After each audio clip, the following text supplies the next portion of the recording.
Hello BookTube. I've got a fun video for you today, and today I'm going to be talking about classic Mammoth books that I have not read yet. And this is not a TBR. I just want to expose myself, and yeah, I've got a good stack here. So let's get started. So the first one I have here is The Complete Essays by Montaigne. I've always read Montaigne growing up, but I've never fully read his essays. I was doing an essay a day for a bit, and I got to the second volume. Like I've tabbed up the first volume, and I love Montaigne. He's one of my favorite writers. If you ever see any Montaigne, pick it up. You're gonna have a blast, and I hope in the next while I get to finish his essays because I'll feel very completed and happy. Next, we have, and this is one that, again, I grew up reading, and I always say it's a mammoth I haven't read because it's been, like, I've technically read it over years, but again, there's some books I've forgotten about over time, and I don't know. But I've read a lot of it, but I haven't read all of it exactly, and that's the Bible. This is the copy I've had as a teenager. I've tabbed it up, and yeah, I love it so much. I love Psalms. I love Ruth in particular. I always go back to Ruth.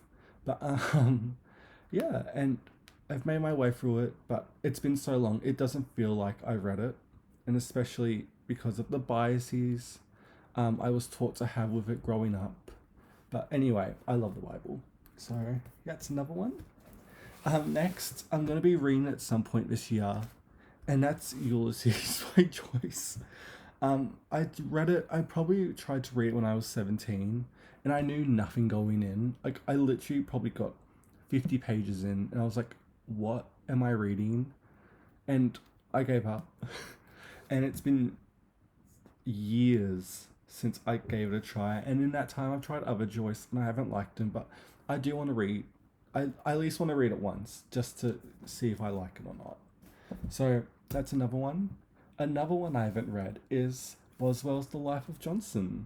I know nothing about Samuel Johnson. I picked it up because it's so loved. And I know nothing. I think it's a biography, I hope. And I couldn't tell you a single thing about Boswell's Life of Johnson. But yeah, so I haven't read that. And I also haven't read, but I've read so many just bits of it growing up because it's referenced everywhere, and that's The Decline and Fall of, was it the Roman Empire by Edward Gibbon. I have all three Penguin volumes. I got them second hand. I literally cried because I never thought I would get all of them, and this is the final one, volume 3, and I would love to read oh my god, I can't even say Edward Edward Gibbon. Anyway, I would love to read them one day.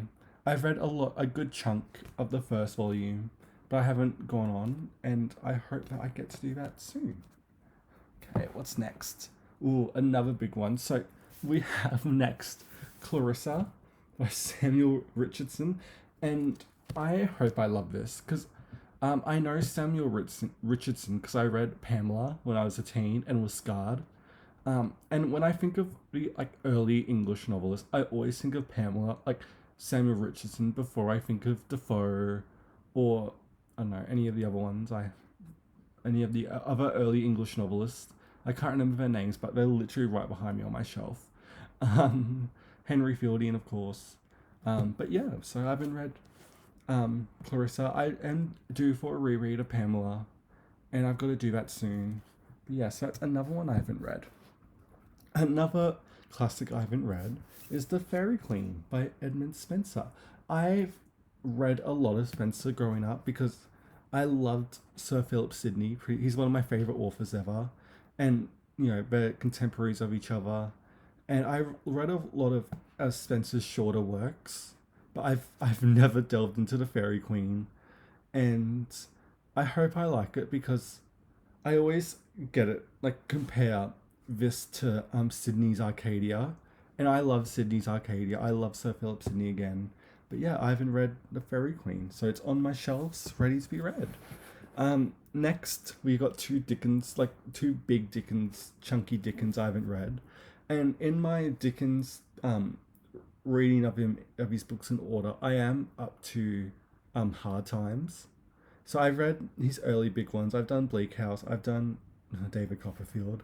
I've done like Barnaby Rudge and all them. But the big two I have left is Our Mutual Friend and Little Dorrit, which is huge, and I'm hope I like them. And that's all I can say, because me and Dickens have a rocky relationship, and I hope reading these books I will like. So we've got two more left. This is a bit of a shock. I've never read Henry Fielding's The History of Tom Jones. I know Henry Fielding. I like I just know him as an author. I haven't read much of him, but I found this secondhand and I picked it up. And yeah, I haven't gone to it yet. And the last one I have for you today is Frances Burney's Camilla. I can't even say the name. But yeah, this is one I've had for ages, and I know nothing about it. I know she's on like the early like women writers of her time period. Like, who was I gonna say? I was thinking of like Afro Ben, but I don't like Afro Ben. So I hope I like Frances Burney. She can be like my favorite early like female author, like prior to Jane Austen, prior to like Anne Radcliffe maybe. But yeah, I haven't read this. So yeah, that was some of the big, massive classics I haven't read yet. You know, list some below in the comments that you haven't read yet. And yeah, thanks for watching BookTube, and I'll see you next time.